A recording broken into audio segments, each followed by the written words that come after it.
Okay, so let's just try working the belly first before we use the stick. So just drawing it in. So we're just trying to just get the lumbar spine to curve backwards, so the opposite of this. So I'm sort of pulling my belly in, and that's drawing my chest down. So it's like my heart center and my belly center trying to pull towards each other. And then I go the other way and separate them.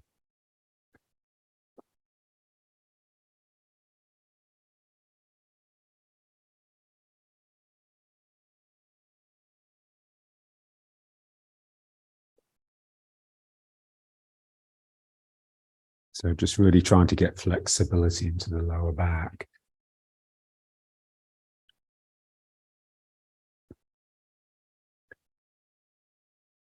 Because without that flexibility, you just can't extend the sacrum and the tail down the weighted leg and into the foot. So you can't root properly.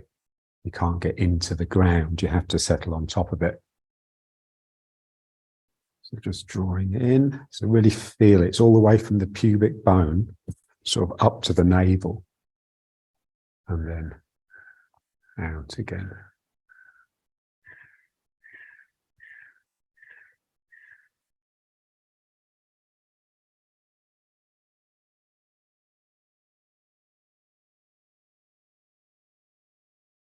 Okay, so what we want is for this to develop into a circuit in the sort of sacral area. So we want to establish a circuit like this, an energy circuit. So here I sort of pull in the navel and the dantian, and then I just tighten the anus to sort of pull the energy down, and then the perineum. And then it's like I try and pull my balls up. So I'm trying to get the energy circulating. And we have to get out of the head mind. So it's not just something that I see in my mind's eye. I have to create it with the body. So mind, body, body, mind, trying to get into the body mind. A mind that is so much of the body, it's difficult to separate them. Pulling in, under, and up, in, under, and up.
And now just alternating.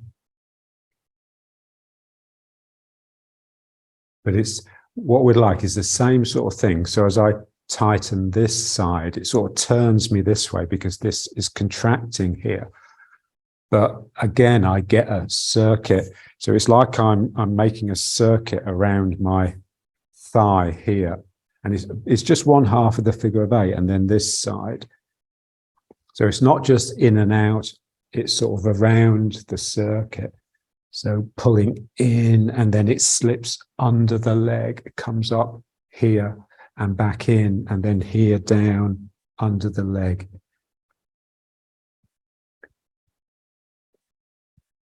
Yeah, so it's really working on the core muscles.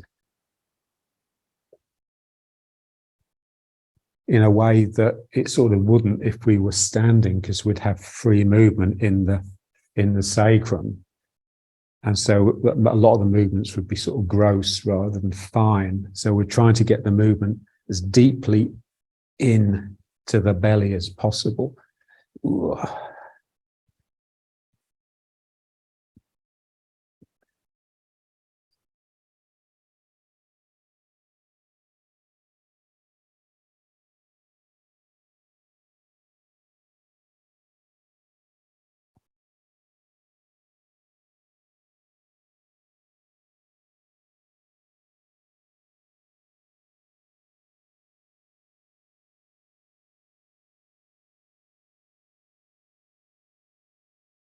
Yeah, so we just set the technique in motion and then disappear inside it. You become engrossed.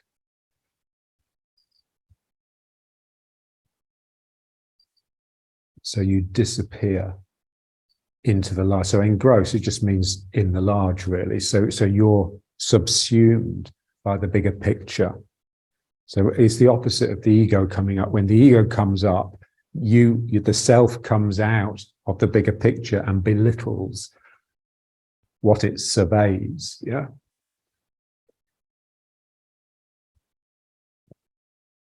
So ego belittles the world. Well, it belittles reality in order to create a world. So here we just want to fall inside so that we can become sort of enveloped in energy. So just feeling the movement, possessing every aspect of you. Okay. And now let's just try a little bit with the stick.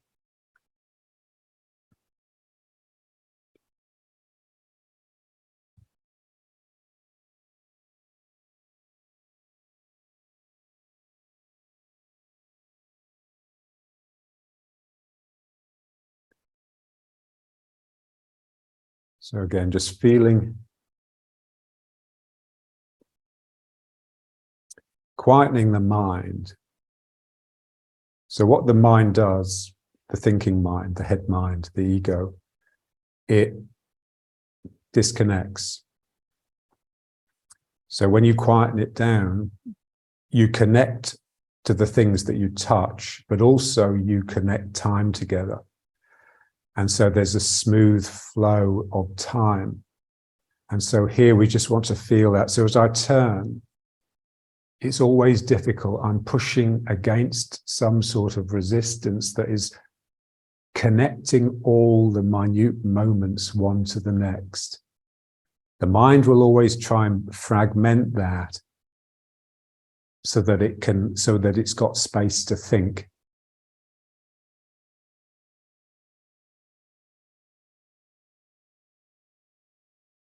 So just like you're in this thick liquid.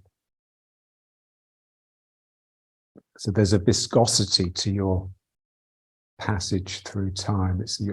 There's a drag. Life's a drag.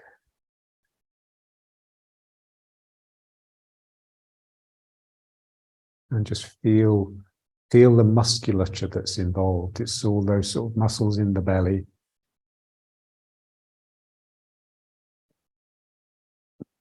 Yeah, so it's similar to the exercise you've just been doing. Yeah, so you're pulling one side of the belly in order to draw yourself round. So we want to split that dantian area into two sides, like the two hemispheres of the brain, a left and a right, and they sort of alternate. They don't work together very often. So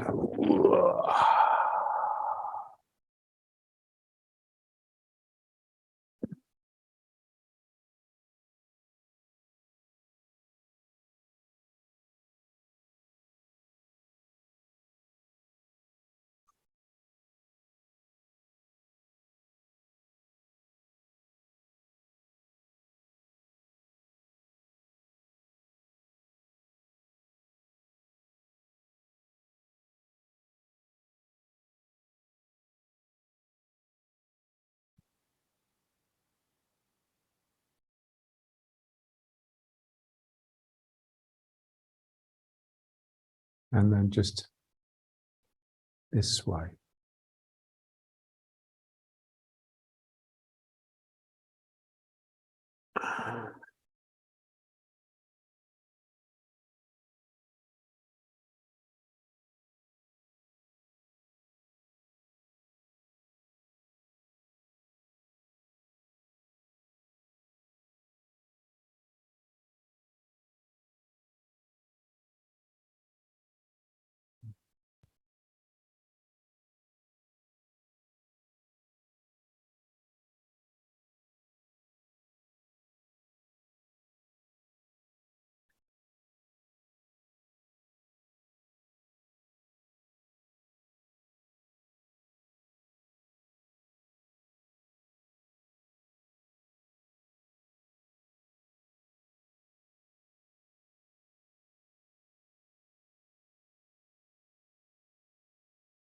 Yeah, so we just need to feel the muscles in the belly and in the sides.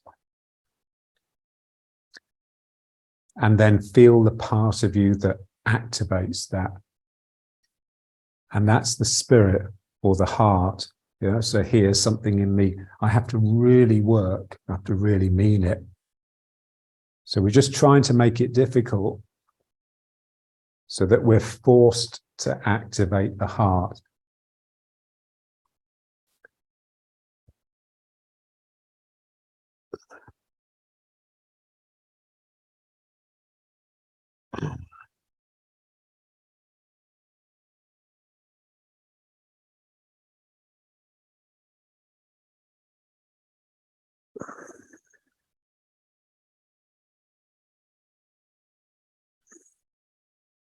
And then let's just go twisting again.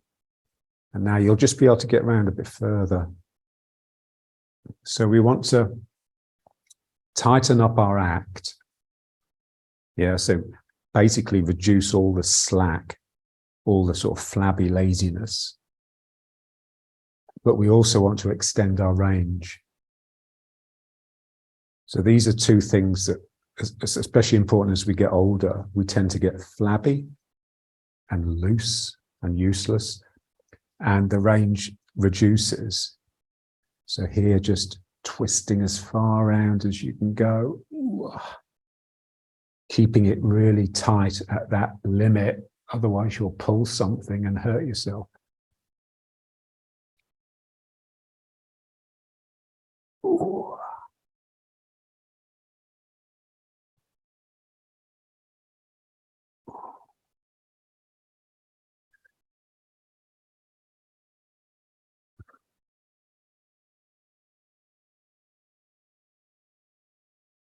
Okay. And now let's just try pulling.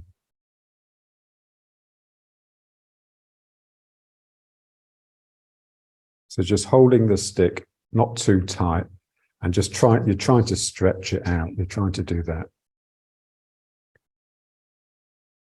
And you just want to feel the strain, the effort, really sort of, it's like a bit like an in-breath. It's sort of, something inside feels like it's expanding.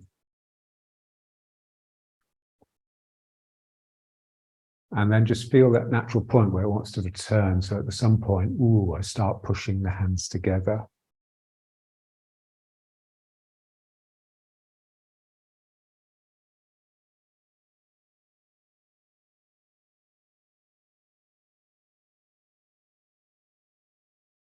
And then pulling. So it's like I'm breathing energy rather than air. So my lungs can just be breathing normally. They will tend to want to sync with this, and you can let it, yeah, because you don't need to breathe as much as we do. So you can have a really long in-breath.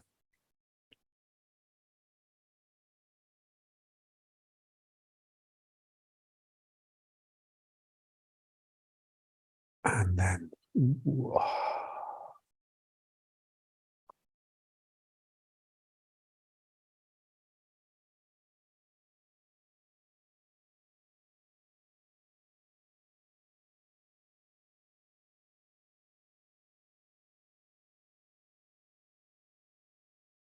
And then pulling again.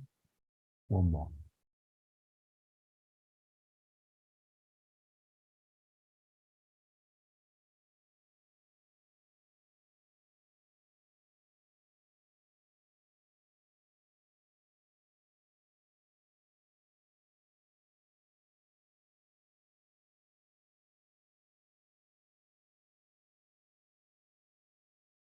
And push.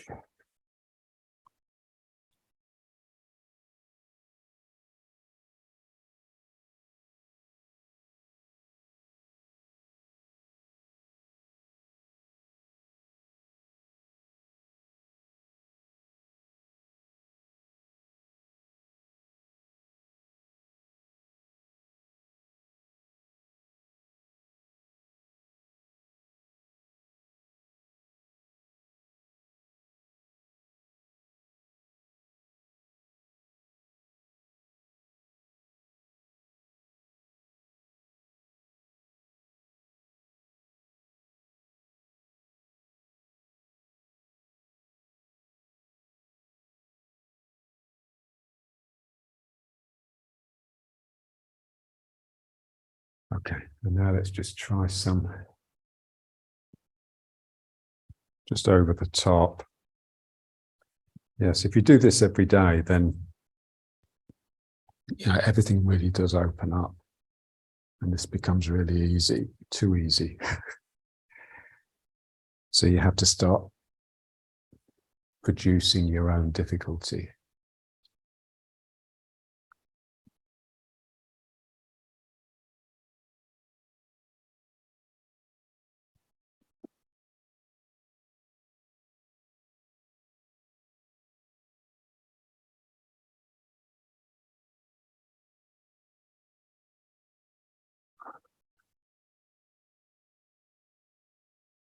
So whenever we do anything, we'd like to feel the motor in the belly and the lower back. So this is my lower back, obviously, and then my belly starts contracting to pull it down, and then the back, and the belly.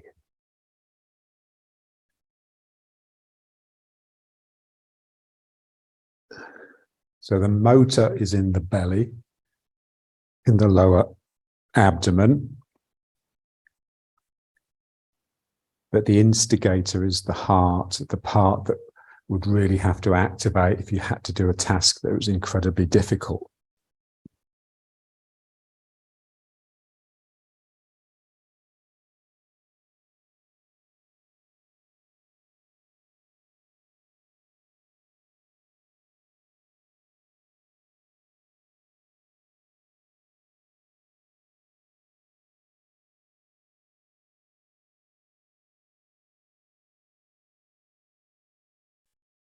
And now let's just try a bit of the just pedaling, but just really feeling, again, the belly. So the belly becomes tight. So when we move the legs, again, we'd like it to be the belly and the back that's responsible rather than the muscles in the legs.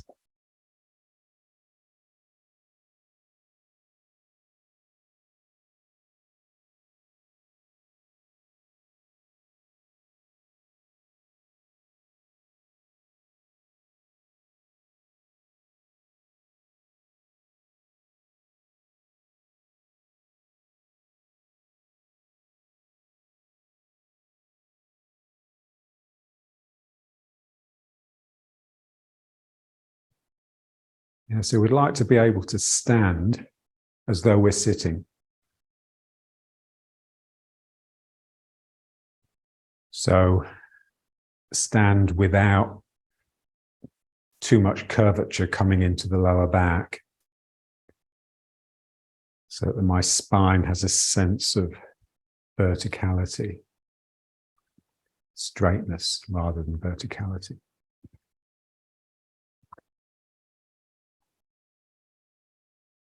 So the two main curves, the lumbar curve and the cervical curve, so the neck and the lower back, we just want them to lengthen so the curve just flattens out. So that requires this circuit So the sense that the sacrum is pulling down and under all the time. And it requires this circuit, the sense that my neck is lengthening and coming over the top. So this, the chin pushing in.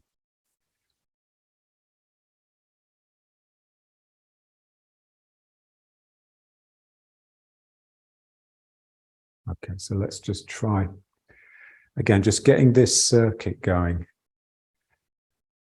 So it's really just the breathing exercise in and out, but a sense of rolling here. So it's just a little bit different. And you have to sort of just activate the anus to pull the energy down, the perineum, and then up here. So pulling your balls up or tightening the vagina.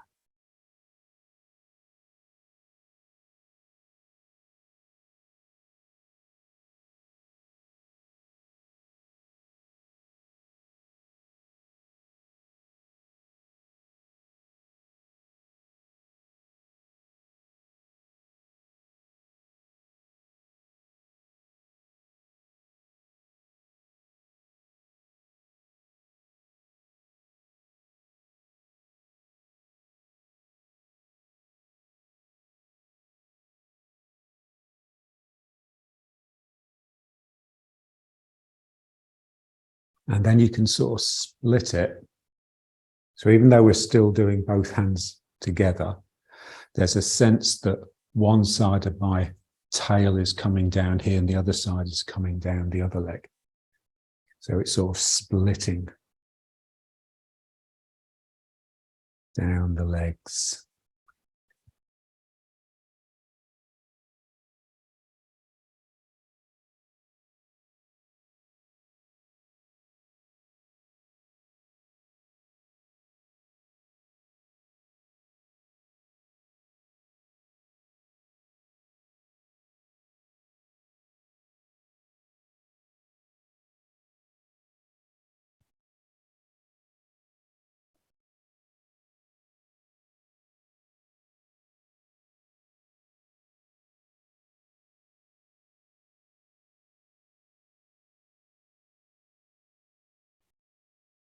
Yeah, so we connect to the ground by just enlarging this circuit. So we get the circuit in the sacrum like this, but then you just let it get all the way down to the ground. Yeah, so this is how we connect to the ground. We sort of churn it. We're doing this all the time. We're cutting under it and pulling it up into the Dan Chen.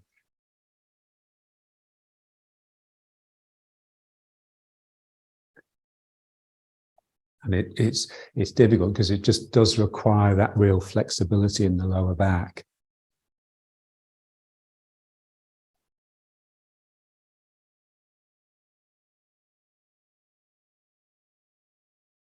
So you just have to be able to get down.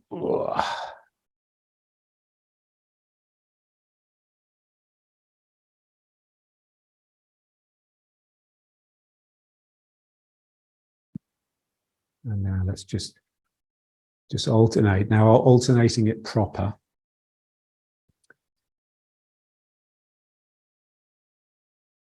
And again, just getting the circuit. So it's coming up here and then down here. But it's not just something that I see. It's not as though I'm tracing a path with my mind's eye. I'm more trying to get the body to sort of activate. It's like peristalsis. It's almost like there's a series of muscles that's squeezing the energy down and under and up. So it's very much like body mind, not head mind. I'm not seeing a picture. I'm activating the body in order to squeeze the energy around this pathway. And that really does require spirit. You really have to mean it. Otherwise, it just won't happen. So,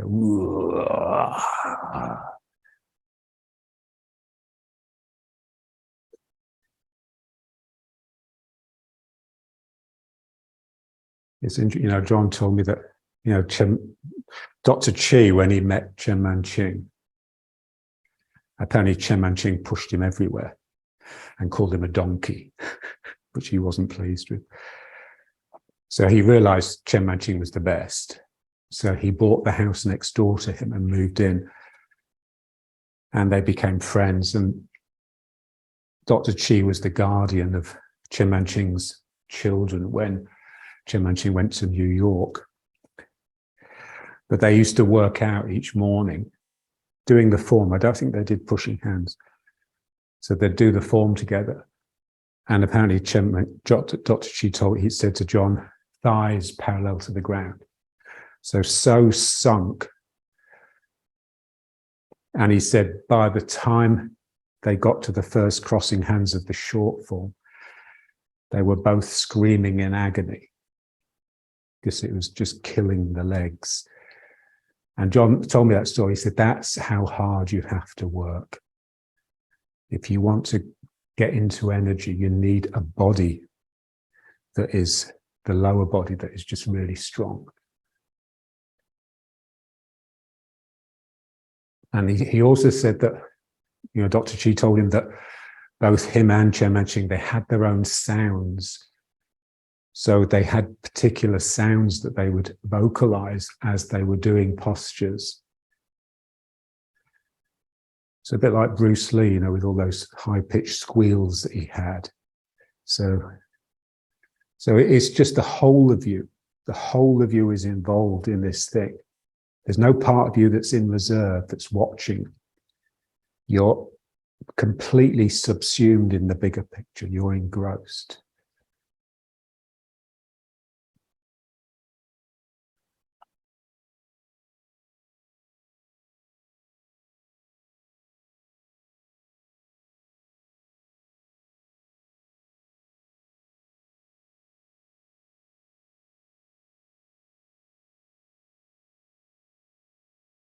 Okay, so let's just bring it back to this.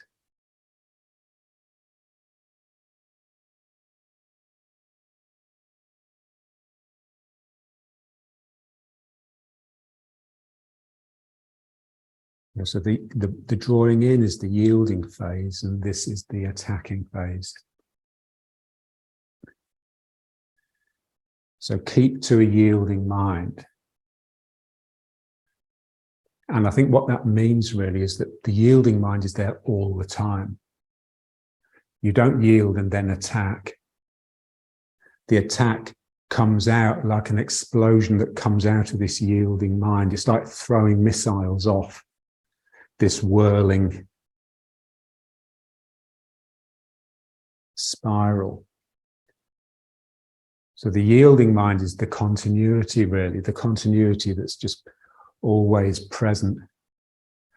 But every now and then something explodes out of that and then is instantly back into yielding mind. So there's not enough time for the attack to disconnect, to disrupt the yielding.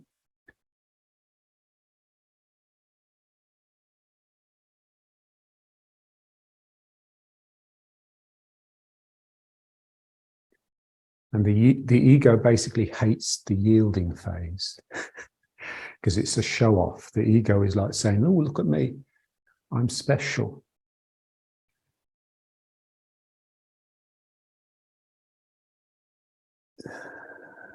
So we just have to be content with being nothing. Becoming invisible, becoming imperceptible.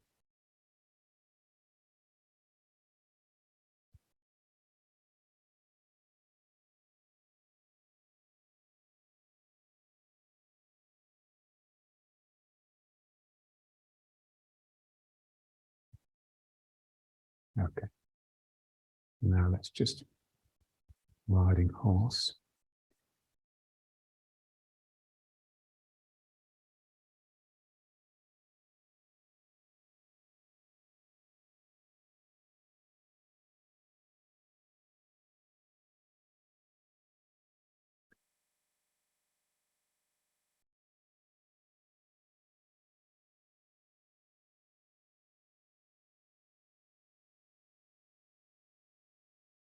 Okay.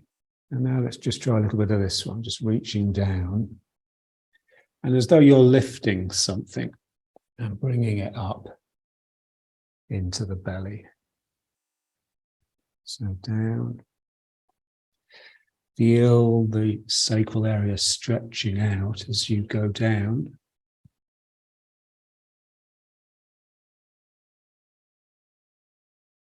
So you want all the stretches to feel elastic. So it willingly stretches out, open, but then when the pressure is reduced, it springs back.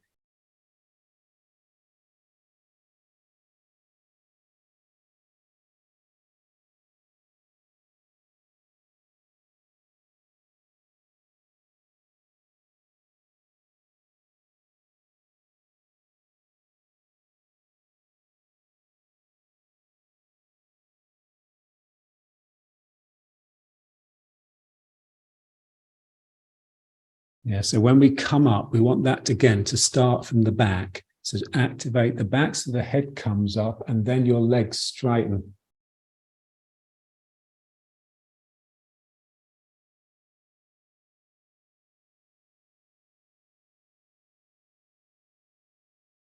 So I don't want to straighten the legs too soon. Otherwise my bum will stick out.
Always this sense that your dantian is withdrawing, so your belly is funneling, tightening into this funnel, which is pushing you backwards, pushing the min mang backwards. So it's very much like sitting, when we're sitting down cross-legged, the spine is there and your legs are in front of you, crossed. Yeah. So here, when you're in riding horse, should very much feel like you're sort of behind the legs. The legs are very much in front of you. And as you draw this in, there's a sense that your knees are trying to come up. So your knees are part of this circuit. Your thighs and your knees are trying to rise. And it's that sort of draws you down the back. Yeah. So part of you is rising, but part of you is sinking. So the spine is always driving down. The spine is a pile driver.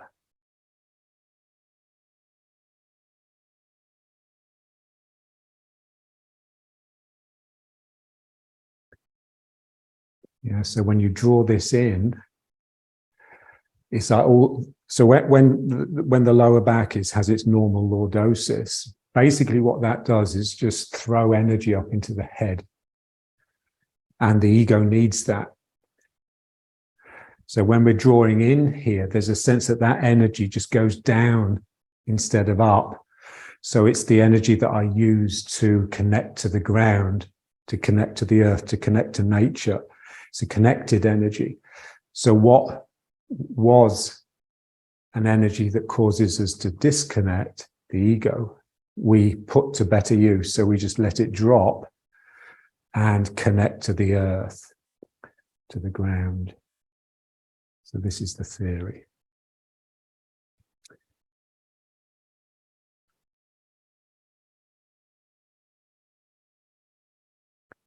And you can feel it just pulls these two centers towards each other. This is one of John's big things, was joining the heart and the dantian, so it just becomes one organ.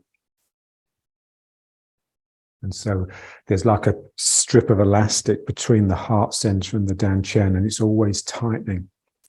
So when I do this, it's quite difficult because it has to stretch against that elastic pull. But of course, we've made it easy by breaking all the elastic, you know, so we've just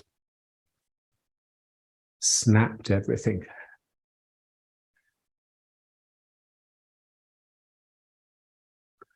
So there's like a heaviness, a gravitas, yeah. It's a real effort just to move, yeah. So it's like a self-imposed depression, really, but a depression that your spirit, that activates the spirit rather than deflates it. Yeah, so it's like a difficult task, yeah. Just having to relish the difficulty.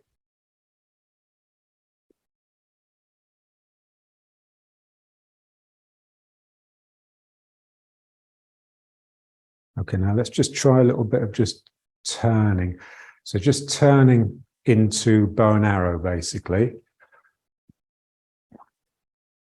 So just turning to the corner so that now you have a front foot and a back foot, and then just letting it relax back and then this way. So we want to turn by activating both legs. So this leg is pushing this hip around like this, but this leg is pushing this hip back, and it produces this hips facing the corner. And then just relax back. And what I want to do is just to feel these pushes as around a circle rather than just straight. So it's very much like this. I'm really sort of revolving in order to get to the face the corner. And then I just let myself relax back. And then again, I'm revolve. So you have to stay in the legs. You have to really use the outside edges. So this hip, it's not just pushing me backwards, it's pushing me around like this. Yeah. And this hip is not just pushing me forwards, it's pushing me around like this. And so you really do feel coiled within a spiral. And that sort of activates the mind and the spirit in a way that linear movement doesn't. So here, turning. You're always turning. You're either turning or returning.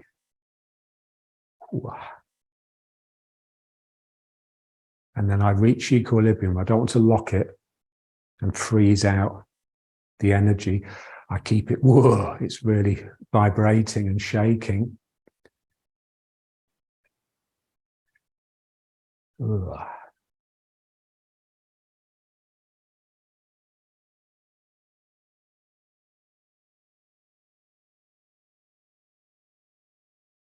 Yeah, so I really have to keep the outside edges. So if I let this knee collapse in, I've lost it. So I have to push out with the knee here, push out with the knee here, in order to force the spiral. Otherwise, the spiral will just become linear. And that's the last thing I want.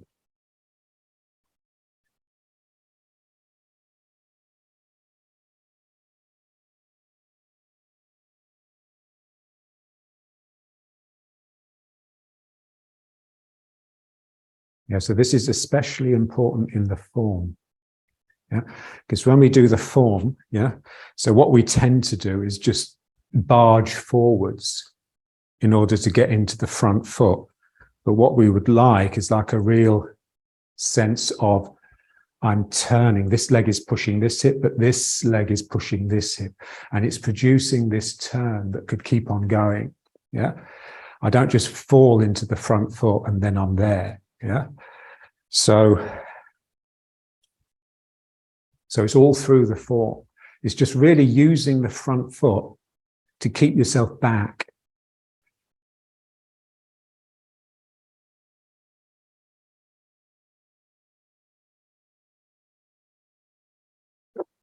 And then the two legs can really sort of fight each other, but they're fighting each other on the turn like this. And then just let it spring back. So just feel that's a relaxation. And then the legs kick in again. Ooh. And just feel how this is, ooh, this has got a lot of spirit and a lot of energy because it's charged up by the difference that I've introduced into the two legs, the potential difference. And then when I relax it just relaxes back into that low energy state of riding horse. And then I can turn it the other way. Ooh.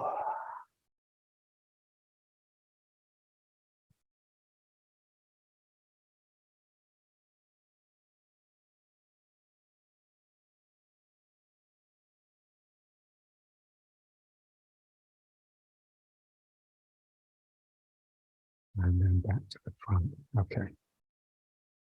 So just feel the legs. They should be really killing you.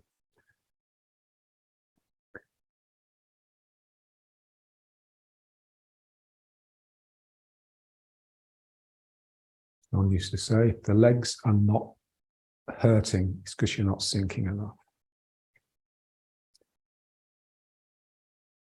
So just, again, just getting to equilibrium. So equilibrium is everywhere. So here, I've got this circuit going, so I'm sinking down the back of my legs, and then the front of my legs have to straighten just to hold me up. And those two forces are really balanced and trembling. So I'm shaking with the effort, physically and mentally. Your true home is the shaking. It's not the peace. True peace lies in finding the true war. So you've got to find that battleground, the equilibrium, and then you just settle there.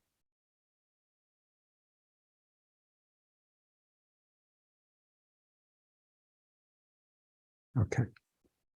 And now let's just try just lifting the leg. But again,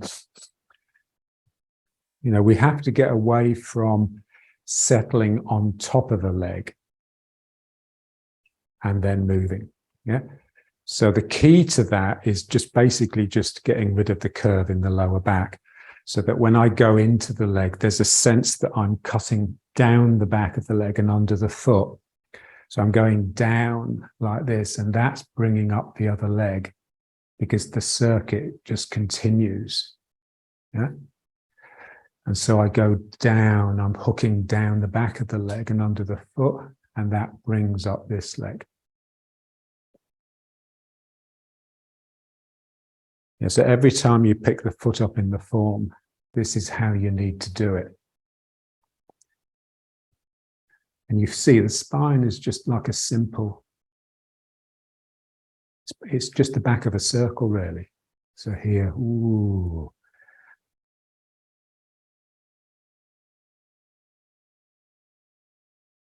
Yeah. So it's this part of my belly, this sort of right side, that's pulling, that's drawing me into the leg. And then this side is pulling and drawing the knee up. Yeah.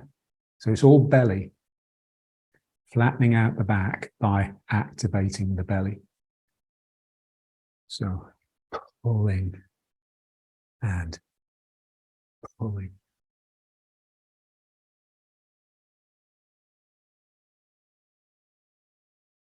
Pulling and pulling.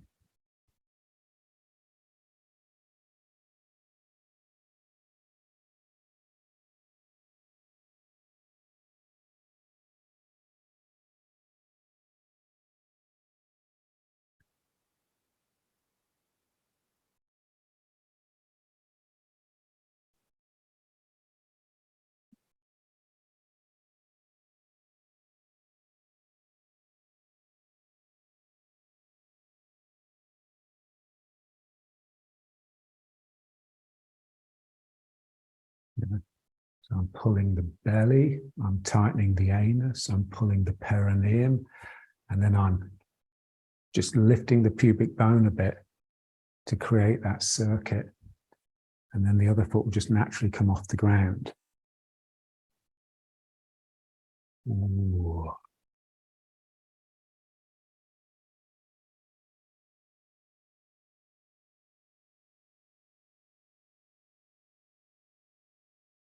And so I'm getting down and under the foot.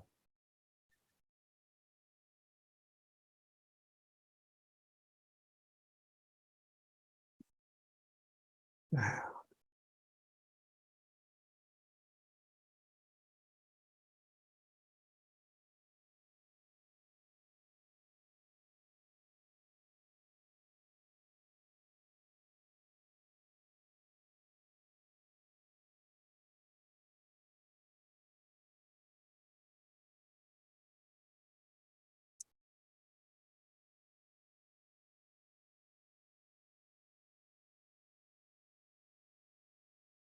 Yeah, so it's really round. You just become sort of encapsulated. You're inside this tightness. So reaching under.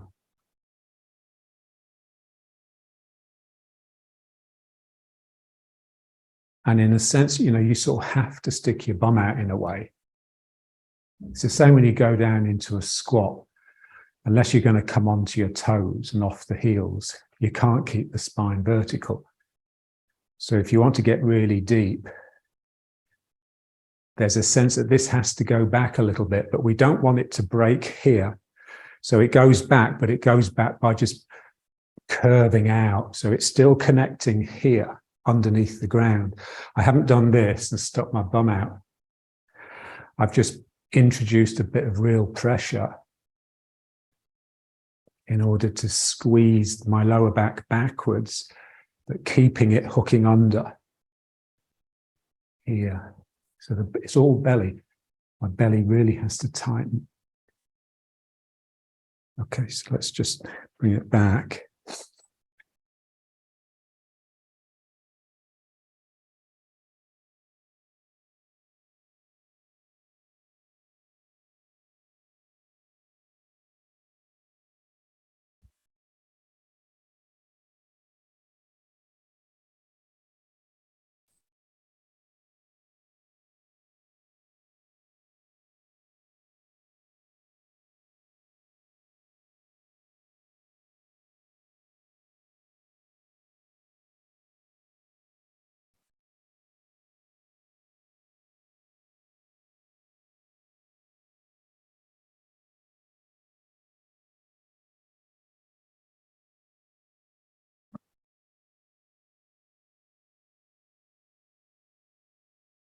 Okay, now let's just go down and just squat, just to open the hips a little bit more. So just feel the intensification as you come down here and the clarity that enters the non-ego mind. As you get closer to the ground, it's almost like the energy clears a bit. It's less cluttered by what's in the space. It's more simple. So just feel the lower back spreading, the sacral areas stretching laterally.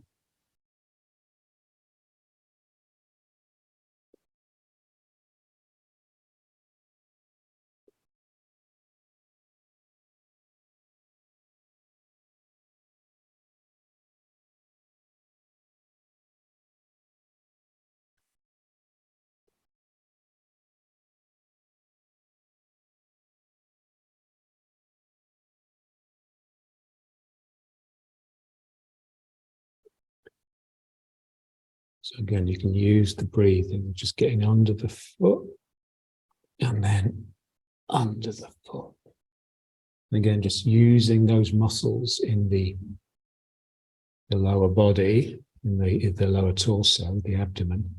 So pulling in the belly, tightening the anus, getting it somehow to come around the foot. So I'm including the foot. Ooh.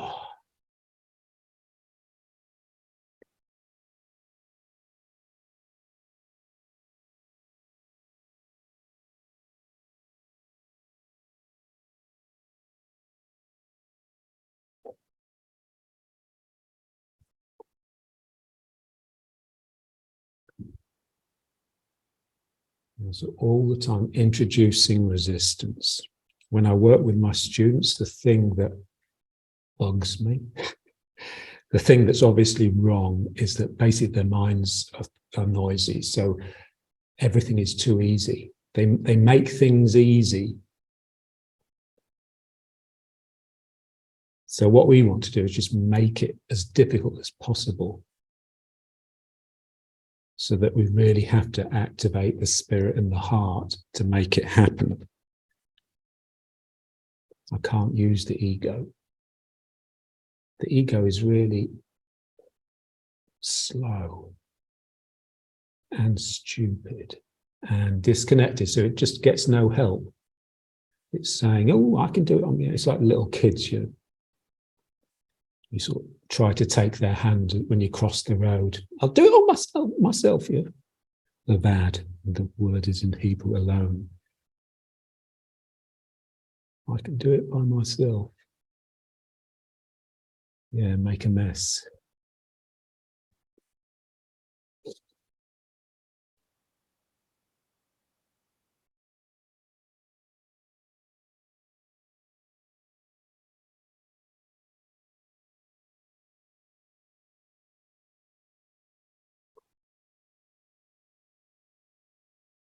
And then just connecting manually to the ground.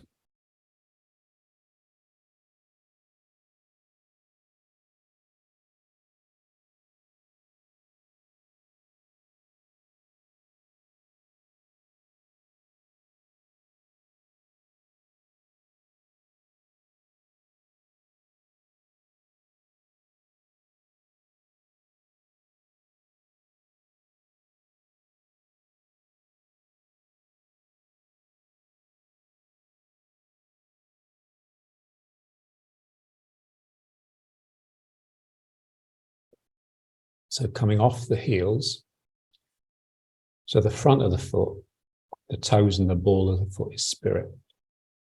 And then the back of the foot, the heel, and the outside edge is rooting. But only if you adjust your lower back so that you're sinking down the back of the legs. As soon as you think to yourself, you break the root, because you're now throwing energy up into the head rather than letting it settle into the ground.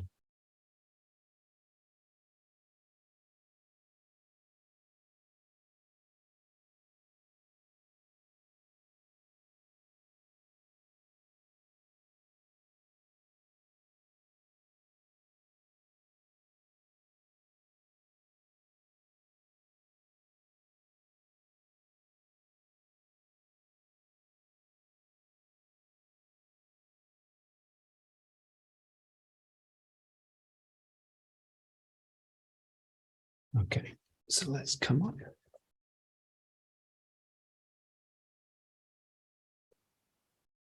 So again, just reconnecting to the root.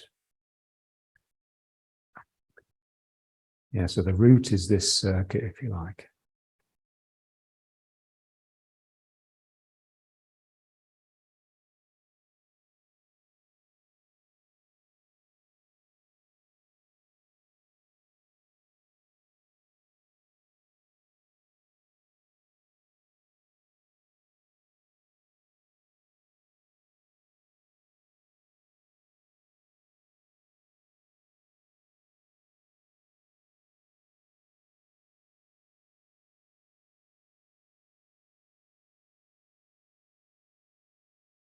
Okay, and then just letting it settle. Okay, so just feel the equilibrium that you have on the vertical. So gravity pulling you down, which you're not resisting, and your own strength, or you can think of it as like the energy from the earth pushing up. And so those two have reached a balance,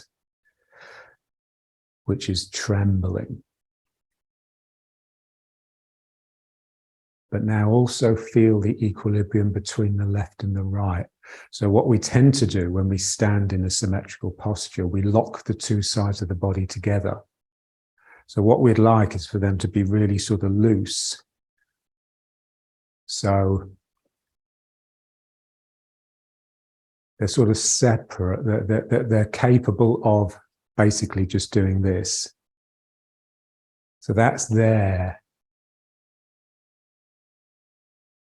So it's almost like a sort of a gap.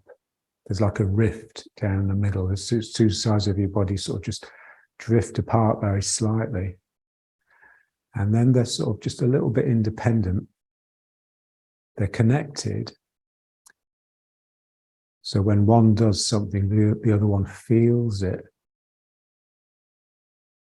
But there's like this sort of creative play between them.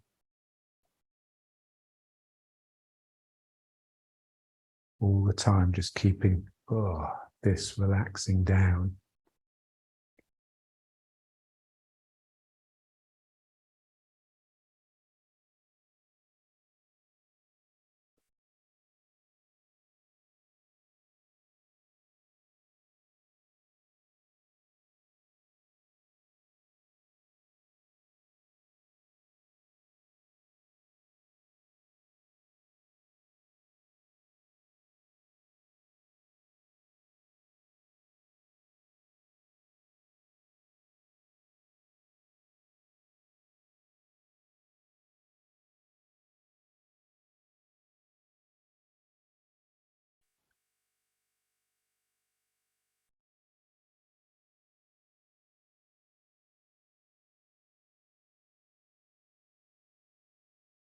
Yeah, so when you settle and root, and the sort of energy just clears here, then this has tremendous clarity and brightness.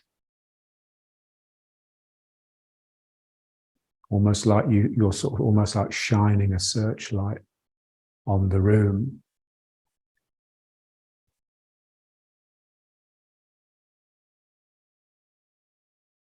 So this should be like the strongest and the most wonderful of our centers, but we've corrupted it, obviously.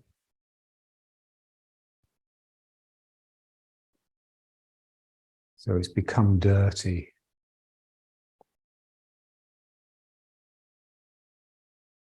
Avert, avoid pollution, to be clean in the dirty time.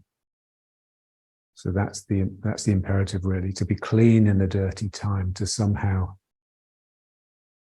clean ourselves and reconnect so that these centers can really open up and resonate.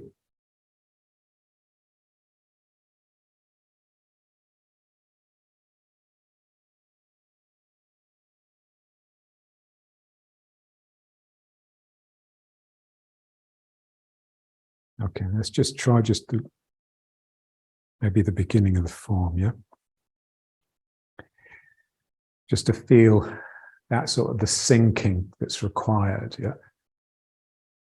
So again, I'm getting under the foot in order to lift this foot, and then I can step out.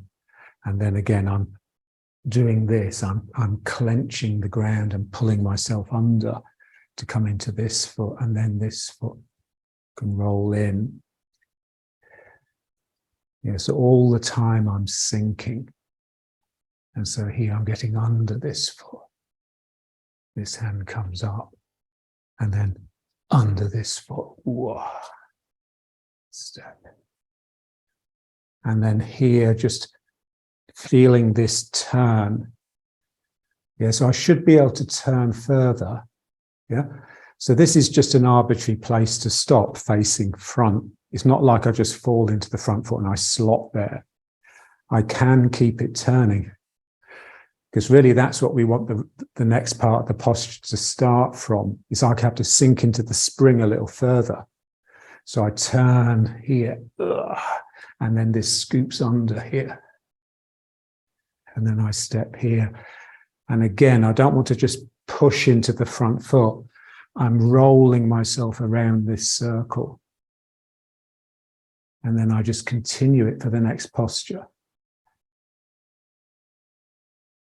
And then I turn a little bit more here.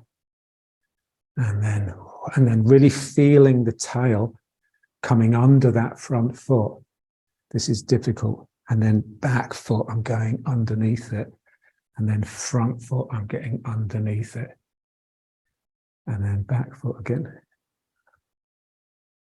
And then I'm getting underneath this foot.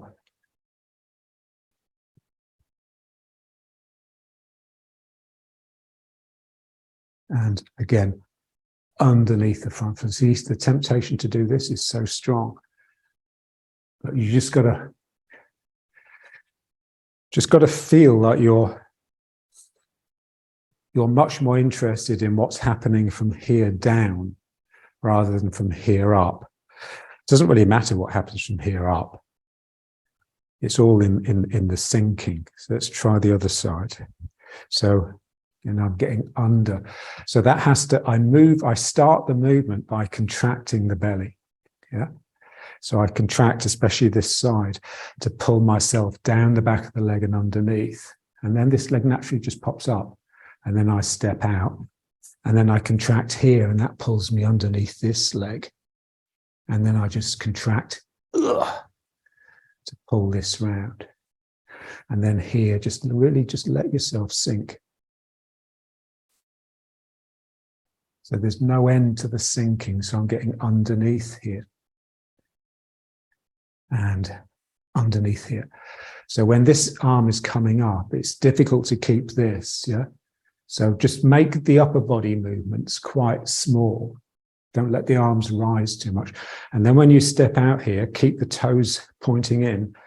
And then it feels more like when we were getting into bow and arrow from riding horse, yeah? And again, this is sprung. It's really got this, yeah? So I can just keep it going a little bit.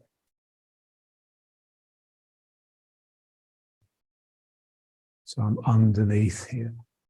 And then step and... So again, I'm under. And then just turning a bit more. Now here, going into the back foot is difficult. You really have to stay behind the leg and just curve the lower back to get underneath this foot.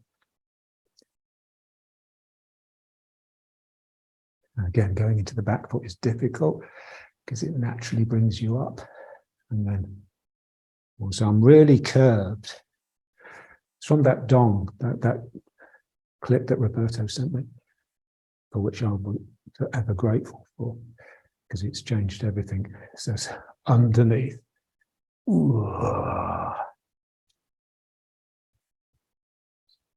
And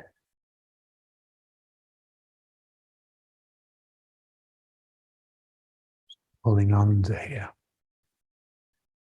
Yeah, so you don't want your eagerness to come out and attack to break the root. Yeah. So it's always staying down, keeping connected. Let's just try it once more.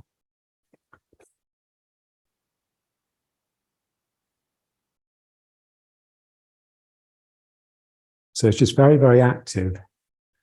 I'm pulling myself down. I'm not just letting myself drop onto the leg and remaining useless. I'm really tightening the elastic. I'm really sinking down. This leg comes up and then it steps out and then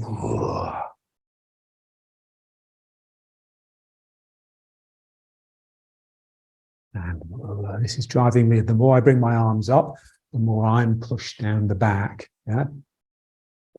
And then here, I just join this part of the circuit. If I was to bring the hands down the way they came up, it would push me up like this. Yeah. So I'm bringing them up. That's driving my spine down. And then I bring the hands close. And again, it's driving the spine down. And then I get underneath this foot. And now this is the difficult bit here. It's getting underneath this foot. Rather than just set, because this arm has come up, we want to sort of settle on top. So this hand comes up, but I'm getting underneath. Keep the foot angled and turn. Continue turning underneath the foot. Step, keep the foot angled in and turn. Keep turning. Way. Turn back. End of posture. Keep turning. Spring back. End of posture. That pushes you back. Ooh, get underneath the foot. Ooh. Turn. Spring back. Turn. Spring back. Turn, getting under the foot. Ooh. And then here. Yeah. Underneath that front foot. So there's a sense that your spine has come under and up and is meeting the hand. Okay. So let's bring it back. Ooh.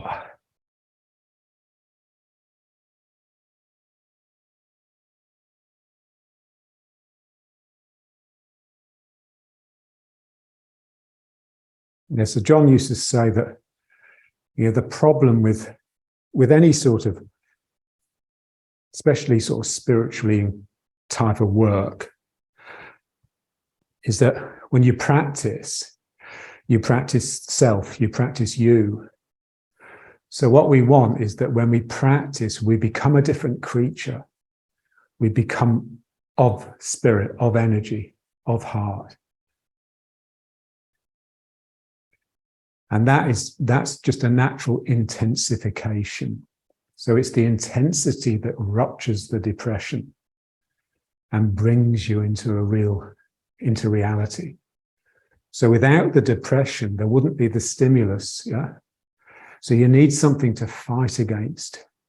That can be the sinking, it can be the turning, it can be, you know, your petty tyrant, a worthy opponent. Yeah. So it's always a fight, it's always a struggle. And so it's, you know, the only way to advance, not just in the sense of becoming more expert, but in the sense of becoming a better person, is to embrace suffering. And rather than try and avoid it. Yeah. So you only advance by suffering. So that is why.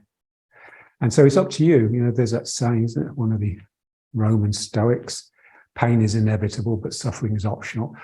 And so whether it's horrible is just a state of mind. Yeah. That's just your attitude to suffering. You can embrace it and really let it charge you up. Or you can moan and say, oh, I wish everything was easier.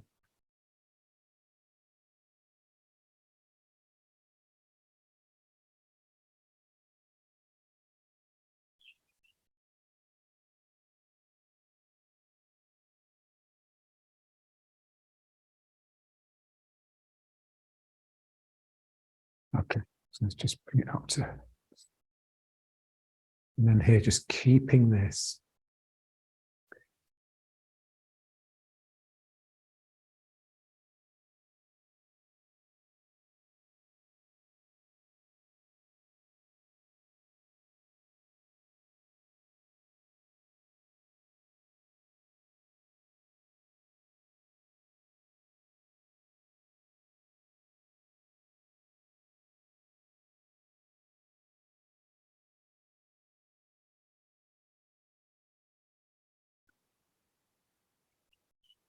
So it's especially true of like meditation.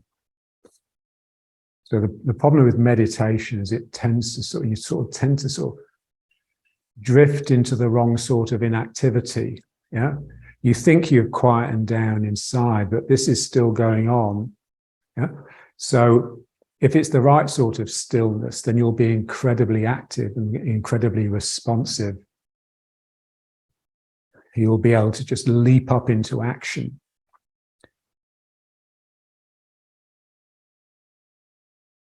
There's that Zen story of the master sitting down meditating in the room, and these two burglars come in and they see him and they're wondering whether to scarper. Then they see he's deep in meditation, so they're just tiptoeing around the room, stealing all the valuable objects.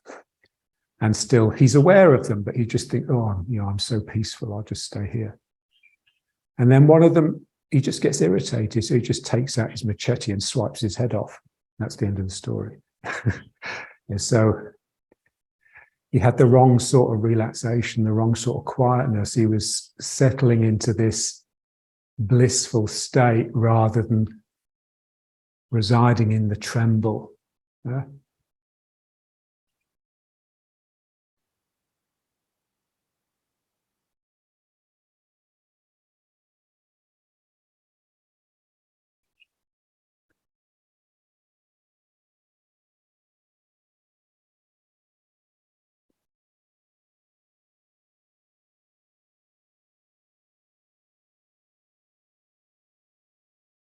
Yeah, so when we're standing in attention, basically what we're practicing is just keeping this going down as the legs are straightening. Yeah. So what I want is when I straighten my legs, it to create this sort of connection. So there has to be like a real roll in the pelvis.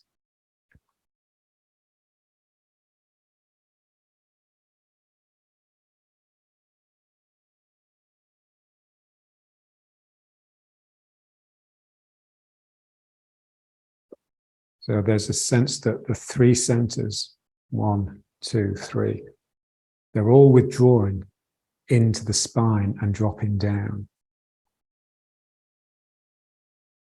And then what comes up and out is not you, not the normal you, nothing to do with the normal you.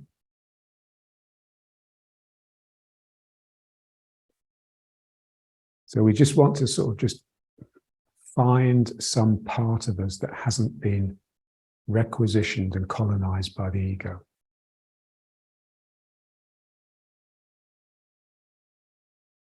And that's like, what in psychotherapy they call the inner child, or like what I call the prince or the princess. So some noble aspect that can just quite easily just walk out of my body.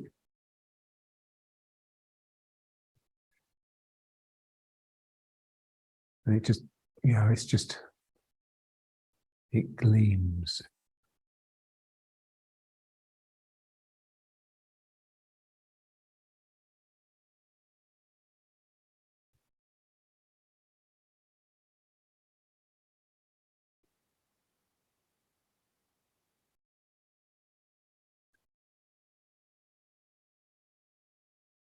Okay, so let's leave it there.